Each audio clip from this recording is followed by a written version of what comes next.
নামাজটা ছাড়েন না। যত পাপ করছেন করেন, আমি বলি নামাজ ছাড়েন না। ইনশাল্লাহ একদিন নামাজই আপনাকে পাপ থেকে বের করে আনবে ইনশাআল্লাহ। শয়তান আপনাকে হতাশ করতে চাইবে, শয়তান আপনাকে হতাশ করতে চাইবে যে তুই তো গার্লফ্রেন্ডের সাথে কথা বললি, রাতের বেলা পর্ন দেখলি, তুই তো ফ্রি মিক্সিংয়ে আছিস, তুই মাদকদ্রব্য খাচ্ছিস, তুই কাজে ফাঁকি মারিস, তুই ট্যাক্স আদায় করিস নাই, দুর্নীতি করছিস, তুই আবার নামাজ পড়বি কেন? শয়তান আপনাকে এগুলো বোঝাবে কিন্তু যে নামাজ তো আমার শোভা পায় না, আমি তো অনেক পাপী মানুষ। এই ধোকায় পা দিবেন না। আপনি নামাজ কন্টিনিউ করতে থাকেন, ইনশাল্লাহ আল্লাহ পাক আপনাকে পাপ থেকে বের করে আনবেন ইনশাল্লাহ। ওই নামাজটা যদি ছেড়ে দেন তাহলে আর কোনো হাতিয়ার বাকি থাকবে না। আর আপনি যত পাপ করেন না কেন মায়ুস হবেন না, মন ছোট করবেন না। আপনার একটা সেজদা, যে সেজদা আপনি চোখের পানি ঢেলে দিয়েছেন আল্লাহর কাছে যে আল্লাহ আমার ভুলগুলো তুমি মাফ করে দাও, আমার তওবা তুমি কবুল করো, ইনশাল্লাহ দেখবেন ওই একটা সেজদা যদি কবুল হয়ে যায় আল্লাহ পাক আপনার সব গুনাহ মাফ করে দিবেন ইনশাল্লাহ। হতাশ হবেন না। শয়তান হতাশ করতে চাইবে মানুষকে, শয়তান মানুষকে হতাশ করতে চাইবে। এমনকি আপনার যদি পাহাড়ের পরিমাণ ঋণ থাকে, ওই ঋণ শোধ করার ব্যবস্থা আল্লাহ পাক করে দিবেন ইনশাআল্লাহ। হতাশ হবেন না, নামাজ ছাড়েন না। আর আমি একটা কথা বারবার বলেছি, আবারও বলছি যে চলমান যে 3G 4G নামাজগুলো চলছে এগুলো থেকে নিজেকে দূরে রাখুন।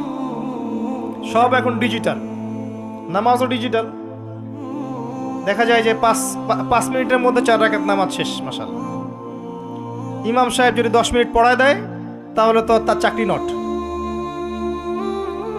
বোঝেন না? এত তারা, আমার সময় নাই, আমরা ব্যস্ত মানুষ, এত সময় লাগে নামাজ পড়তে? ইমাম সাহেবকে বলছে,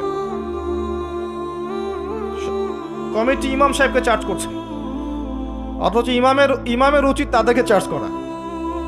উল্টে গেছে এখন আর কি। ওইদিকে আসবো আমি। দাসী তার মনিবকে জন্ম দিবে, মানে সমাজের ন্যায় অন্যায়, ভালো মন্দ, হক বাতিলের মানদণ্ড উল্টে যাবে। দাসী কখনো মনিবকে জন্ম দেয়? মানদণ্ড উল্টে যাবে। আসেন রিল্যাক্সে নামাজ পড়বেন ইনশাআল্লাহ। আল্লাহ পাক তৌফিক দান করুন। নামাজের মধ্যে যা পড়ছেন এটাকে বোঝার চেষ্টা করতে হবে অর্থটা, তখন দেখবেন নামাজে মনোযোগ বাড়বে ইনশাআল্লাহ। তার আগে অজুটাকে ভালো করে করবেন, তাড়াহুড়া করে অজু করবেন, রিল্যাক্সে অজু করেন, অজুর অঙ্গগুলোকে সুন্দর করে ধন। অজু পরিষ্কার হয় না, এই জন্য নামাজে মনোযোগ থাকে না। আর একটা বদ অভ্যাস আমারও আছে, আপনাদের সবারও আছে আমি জানি। অজুতে আমরা যে পরিমাণ পানি খরচ করি, এই পরিমাণ পানি দিয়ে নবী সাল্লাল্লাহু আলাইহি ওয়াসাল্লাম গোসল করতেন। হ্যাঁ, আর আপনার মাথায় যত চুল আছে তার চেয়ে বেশি চুল ছিল নবী সাল্লাল্লাহু আলাইহি ওয়াসাল্লামের মাথায়।